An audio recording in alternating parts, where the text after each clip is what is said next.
Bonjour à toutes et à tous, vous êtes bien dans le Kick Parade 54. Salut Swan. Salut Erwan, bonjour à toutes et à tous. Et on va faire le tour de l'actu des jeux participatifs avec un petit top 10 de Kickstarter, qu'on va débuter maintenant d'ailleurs. Alors en 10e position, nous avons The Big Shuffle, film noir card game, qui en est à 16 000 euros, 327 contributeurs. On est plutôt sur des jauges petites cette semaine parce qu'il n'y a pas de gros jeux.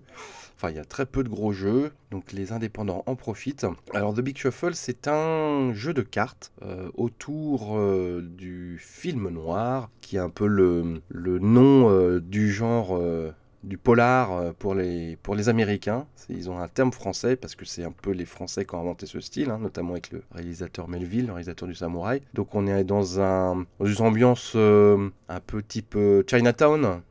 Le film avec Ouais, Jack c'est Nicholson. États-Unis, années 50, Voilà, le Dahlia c'est très, noir, des choses comme ça, quoi. ça, très Et sombre, de nuit, voilà, donc les, avec les cartes sont des femmes quasiment en noir et fatales. blanc d'ailleurs. Oui, Elles sont pas vilaines, d'ailleurs ça fait un style. oui, je suis d'accord. J'ai juste quelques réserves sur le style graphique, enfin les dessins, que je Ouais, trouve parfois un peu un amateur. peu amateur, ouais. Mais par contre, en termes de direction artistique, Mm. tout y est. Ouais, Donc c'est très on s'y cohérent. retrouve. Ouais, je suis d'accord. Et donc voilà, il va falloir résoudre des enquêtes.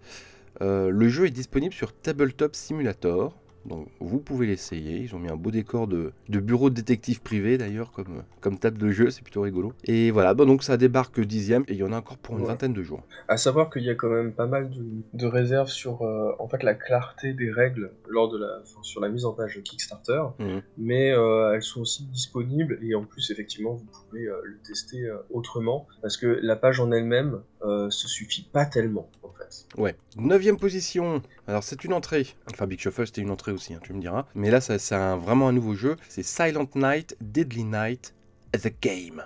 Alors tu vois la couverture, tu as tout compris. Tu as l'impression de voir une VHS d'un vidéoclub des années 80. Bah, et pour cause, hein, Silent Night, Deadly Night, c'est un jeu qui a énormément, enfin c'est un film, pardon, qui avait énormément connu une deuxième vie avec la sortie VHS, parce que bah, Tout à fait. forcément aux États-Unis c'était fait censurer à l'époque pour le thème autour de Noël très anti. Enfin, il avait été estimé notamment par on va dire les protections de l'enfance, etc. Et puis tout ce qui était associations religieuses comme voilà, Déviant, etc. Donc il avait fait ensuite. Il s'était refait une seconde vie avec la sortie VHS où justement ils avaient mis en avant ce côté, ce film que vous n'avez pas le droit de voir, et donc du Mhm. coup ça explique l'esthétique, mais par contre ils n'étaient pas obligés d'aller dans le jeu ou que t'as pas envie de voir en fait, parce que C'est ça. vraiment esthétiquement ça fait mal aux yeux quoi. Le plateau il est baroque pour rester cool. Ouais. Et puis vraiment ces petits tokens avec les détourages des acteurs des films, etc. Tu te dis mais enfin ça se fait plus depuis les années 90. Déjà quand j'étais gamin c'était ringard quoi. Bah, le jeu a vraiment un visuel très ringard, ouais. Après, ça arrête d'être une espèce de jeu de loi. Ouais c'est ça, enfin y a rien qui va quoi, y a Il n'y vraiment a pas rien qui grand-chose va. qui va, quoi. Bah écoute, là, il en est à 14 367 euros, 390 contributeurs. Ouais, mais ce qu'il faut quand même préciser, c'est que le jeu n'est toujours pas financé.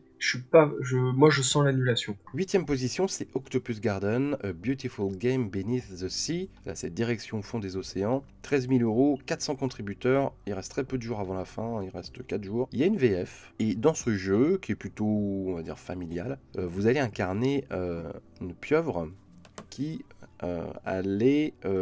qui va organiser son jardin au fond des océans. C'est un jeu de placement avec des tokens, de coraux, d'étoiles de mer. Bon, voilà, c'est plutôt... oui, c'est du jeu grand public. Ouais, alors on en a vu pas mal des jeux comme ça cette année, notamment on se rappellera ce truc des plantes d'intérieur là, qui nous avait hanté pendant je ne sais combien de temps.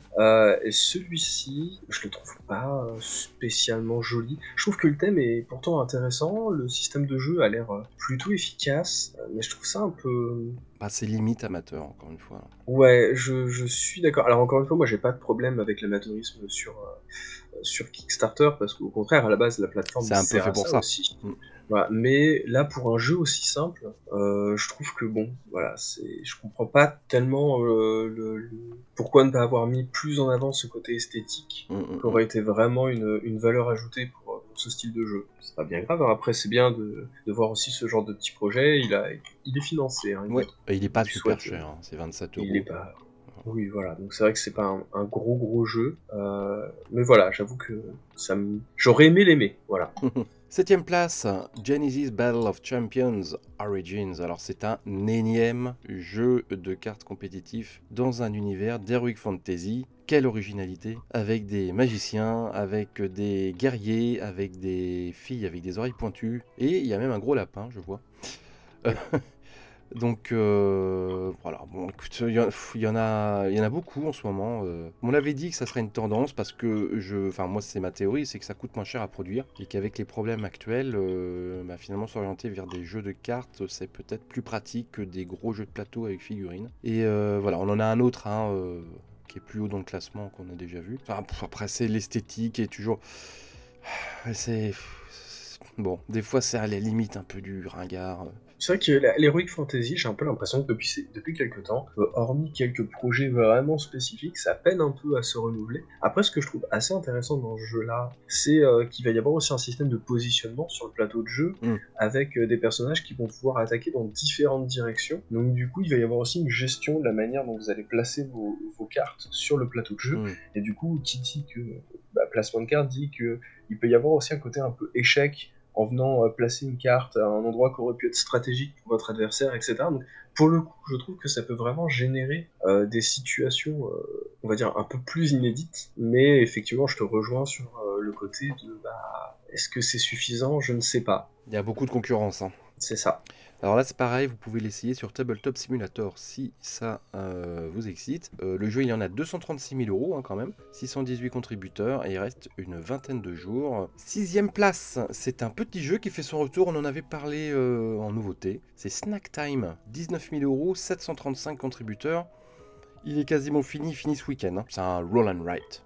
En fait, on incarne un monstre Ouais. qui va devoir se nourrir, qui va devoir manger des petits bouts des habitants du quartier dans lequel il a trouvé résidence. Mais parmi ces habitants, il y a aussi des gens qui sont à sa recherche, qui vont lui mettre des pièges, etc. Et donc, l'objectif, c'est de réussir à se nourrir complètement, ou en tout cas d'aller le plus loin possible quand on est en compétitif. C'est somme toute très classique, mais voilà, je trouve que la thématique est plutôt rigolote. Cinquième place, c'est une entrée World of Killforth. Alors c'est toute une série, hein, c'est pas le premier qu'ils font. Tu Je connais? vais pouvoir vous en parler parce que j'ai la première édition, donc l'Ombre de Killforce, qui avait été édité à l'époque chez Nuts Publishing. C'est un jeu que j'aime bien. Alors, je vous préviens tout de suite, ceux qui sont complètement hermétiques au hasard, passez votre chemin, c'est que du hasard. Il n'y a pas de... Il y a un peu d'optimisation, il y a un petit peu ce genre de truc, mais en vrai, c'est 100% hasardeux. Donc voilà, si vous êtes hermétique à ça, déjà le jeu n'est pas fait pour vous. Ce qu'il faut savoir aussi, c'est que, en tout cas, Notes a indiqué qu'il ne traduirait plus les extensions de cette saga-là. Il y en a beaucoup, hein. Il y en avait, en fait, il y avait déjà un premier jeu puis un deuxième qui était sorti. Il y avait Gloom of Killforce et ensuite Shadow of Killforce.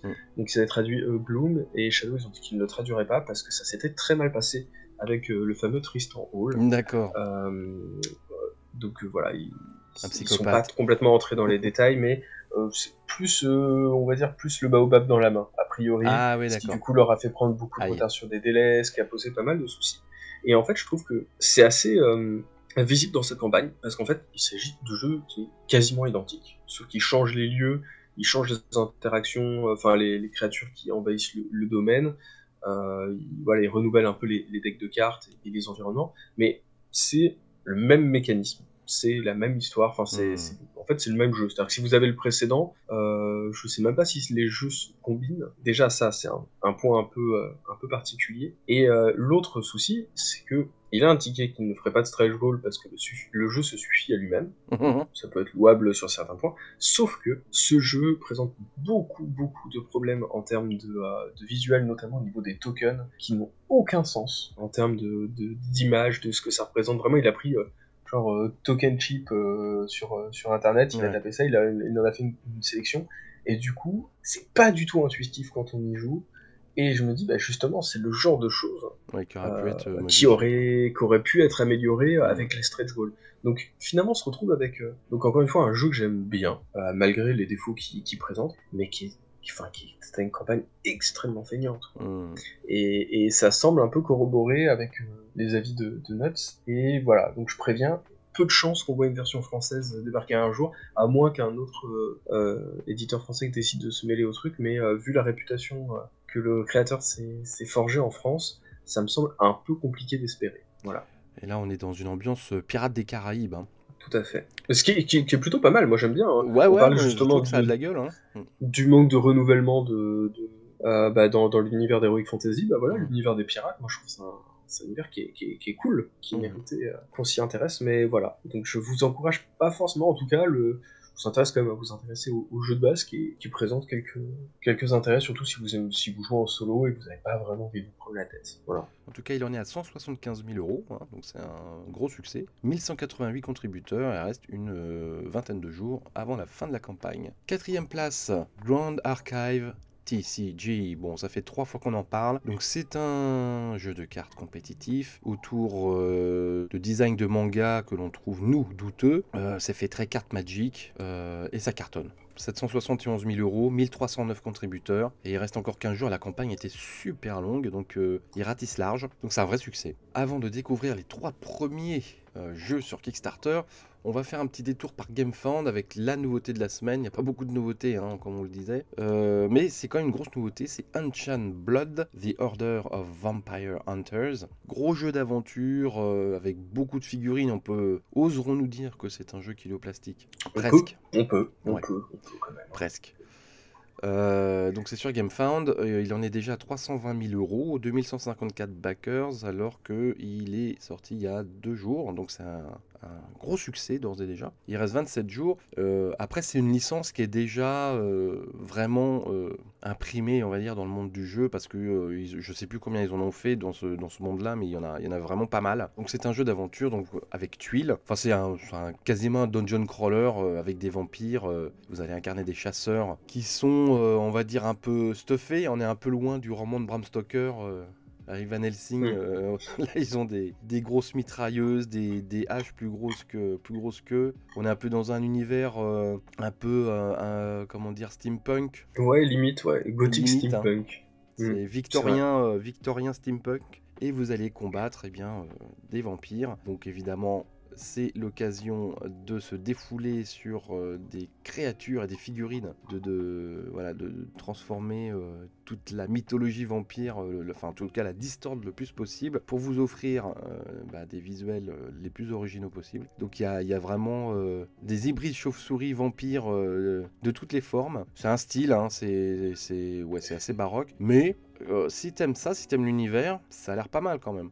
Ouais, ça me rappelle un peu la grande période des jeux Edge, tu sais, quand il y avait à la fois The Descent, enfin, il y avait comment les demeures de l'épouvante, tu sais, et ce jeu, toute cette saga de gros jeux à tuiles, kiloplastiques, etc. Et c'est vrai que c'est un truc qui a, bon, on va pas dire que c'est passé de mode, mais je trouve que même dans l'esthétique, dans le visuel, avec ces cartes de différentes tailles, avec ces équipements, etc., ça me rappelle un peu tous ces styles de jeux-là qui semblent déjà, alors que c'était il y a pas si longtemps, mais qui semblent presque un C'est peu vrai qu'il y en old a school moins. aujourd'hui. Ouais, il y en a moins Ouais. de ce genre de jeu, pardon. Donc il y a un système aussi d'association de cartes, hein, où tu peux mettre des cartes côte à côte qui te donnent des combinaisons. Les designs sont pas mal, hein. Il y a des trucs, voilà, faut aimer le style, mais je veux dire, c'est bien bossé, quoi. Donc Je suis d'accord. je comprends le succès du jeu parce que quand on est fan de cet univers, et il y a beaucoup, hein, c'est vraiment les univers vampires, hein, on va dire gothiques. Il y a vraiment des fans de ça. Moi j'aime bien aussi, hein, d'ailleurs. Il y a un petit côté un peu indus collé à ça, qui est pas désagréable. Donc voilà, c'est un peu le triple A de la semaine, hein. Je pense pas qu'il y en aura d'autres d'ici la semaine prochaine. Donc Unchained Blood est un gros carton actuellement sur GameFound. Allez, les 3 premiers de Kickstarter, on enchaîne. Alors là, c'est quasiment l'opposé de Vampire Hunters, c'est Shikoku 1889 qui vient de passer la barre des 100 000 euros, 2256 contributeurs, c'est une nouveauté. Il reste 15 jours avant la fin de la campagne et c'est un gros carton, il est 3ème de Kickstarter directement. Et pourtant, et donc quelle sobriété, hein. Ouais, totalement. Alors c'est dans notre grande famille des jeux de train, de transport en tout cas. Ça c'est vraiment un genre à part, hein, qui a vraiment ses fans inconditionnels. Ça c'est un trip, quoi. Et donc là vous êtes dans le Japon de la fin du 19e siècle et vous allez gérer le réseau ferré, tout simplement. Alors, je sais pas tout le Japon, hein. Non, justement, c'est que C'est l'île de l'île de Shikoku. Shikoku. Voilà. C'est ça, qui est, c'est entre c'est sous le Kansai, c'est entre l'île de Honshu et de Kyushu. Et en fait, c'est cette petite île qui, justement, a connu pas mal de difficultés à mettre en place un réseau ferroviaire, parce que le réseau ferroviaire au Japon, c'est quand même quelque chose. Et cette île, il y a eu pas mal de difficultés déjà au niveau de sa taille, puis il y a un relief qui est assez compliqué.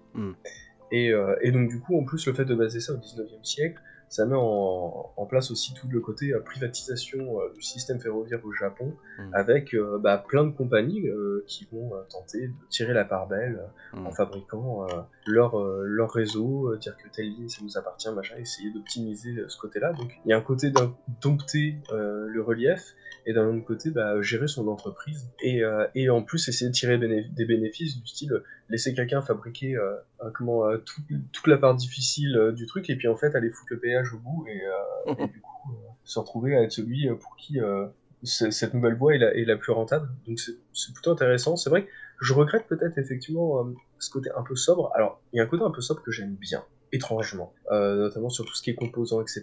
C'est le côté épuré japonais, hein. On est habitué. C'est ça, hein. Mais le côté carte, je la trouve pas spécialement très lisible, et je me dis il y avait peut-être quelque chose à faire autour de ça, sachant que, on va pas se mentir, aujourd'hui le Japon a le vent en poupe, tout ce qui est un peu japonisant, ça rencontre un succès assez incroyable. Et je me demandais s'il y avait pas peut-être moyen d'aller un peu plus de ce côté-là, sans forcément aller non plus du côté manga, etc., mais peut-être un peu plus illustrer ce côté japonais. Après, ça rejoint, on va dire, un peu la famille des jeux de transport. C'est jamais flashy, quoi. Je pense que ça doit être pour la lisibilité. Moi, je suis pas un gros joueur, donc oui, voilà, pas je vous pense dire, que c'est comme les wargames. Les joueurs de jeux de transport, ils ont besoin que ça soit clair. Ça fait partie des codes du genre, on va dire. Et donc, c'est très très sobre. Vous n'achèterez pas ce jeu pour ses designs ni son matériel, c'est clair. Par contre, si vous aimez ce genre de jeu de gestion de voies ferrées, c'est assez original de faire ça sur une île japonaise à la fin du 19e siècle. Je pense que c'est ce qui explique aussi son succès. Et voilà, il reste une quinzaine de jours avant la fin de la campagne. Deuxième place, c'est Steven Rhodes Games Volume 2. Écoute, il a gagné 4 places encore cette semaine. Bon, il a surtout bénéficier, on va dire, des campagnes qui se sont arrêtées. 154 000 €, 2744 contributeurs, et c'est le dernier week-end pour ce jeu de fanboy sur les illustrations de Steven Rhodes, ces mini-jeux qui, on l'avait quand même expliqué, on pense n'ont pas grand intérêt si vous n'êtes pas fan des illustrations de Steven Rhodes. C'est plutôt un objet de collection plutôt qu'une grande expérience ludique. Je pense qu'on va avoir droit dans 6 mois à Steven Rhodes Games Volume 3. Qu'est-ce que t'en penses ? Je pense, oui. Je pense clairement. Allez, enfin, premier sur Kickstarter cette semaine. C'est pas vraiment une surprise, parce que c'est le seul gros jeu de Kickstarter, c'est Borderlands Mr. Torg Arena of Badassery. 1 251 847 € pour être exact. 8099 contributeurs. Il reste, c'est la dernière semaine, il reste quelques jours. On avait dit qu'il atteindra le million, il a même été au-delà du million. Puis ça va s'accélérer les derniers jours, je pense qu'il va faire ça à 1 500 000. Ah ouais, je pense facilement. Facilement, surtout que il a un peu le champ libre, on va pas se mentir, là... C'est toujours, là c'était un vierge. C'est toujours compliqué cette période de fin d'année, entre d'un côté tu te dis tous les gens ils sont en train de dépenser dans les cadeaux de Noël, dans machin, ils ont pas forcément du budget à mettre dans les jeux, et d'un autre côté tu te dis mais j'ai pas de concurrence en face, donc est-ce que ça serait pas le bon moment d'aller tenter l'offensive à ce moment-là? Là clairement je pense que c'est ce qu'ils ont voulu faire, et ça marche, hein. Je sais pas si le jeu aurait rencontré un tel succès s'il était sorti face à un autre jeu. C'est difficile à prédire ce genre de choses. Oui, c'est difficile. Après, c'est quand même une licence qui marche, Borderlands, qui est connue, qui a ses fans. Ça a l'air assez classique dans le gameplay, c'est un jeu d'arène. Vous pétez la tronche à des punks, vous lootez, et puis voilà. Et puis je trouve que le décor est un petit peu tristouné, mais bon. C'est le carton de la semaine sur Kickstarter, et ça s'arrête la semaine prochaine, donc on verra. La semaine prochaine, on va vous faire un petit kick parade spécial. On nous avait demandé cette requête via un commentaire et il se trouve qu'on avait eu cette idée également en même temps. Donc la semaine prochaine, on va vous parler des campagnes qu'on attend en 2022, sachant que c'est très difficile parce que ça bouge beaucoup, et puis aussi des pledges qu'on attend, voilà, parce que ça revient aussi dans les commentaires. Qu'est-ce que vous avez pledgé, vous? Et ben, on va vous dire ce qu'on attend, nous, comme pledge, de tous ces Kickstarter qui auraient dû nous arriver en 2021, qui vont nous arriver en 2022 finalement. Voilà, donc, et ben, on vous souhaite un bon week-end. Ben ouais, à bientôt, et puis bah, à la semaine prochaine pour les plus courageux, et puis pour ceux qui veulent profiter plutôt de leur famille, etc., on ne vous en veut pas, et on vous retrouve à la rentrée, on vous souhaite de bonnes fêtes. Exactement. Bonne fête. Ciao.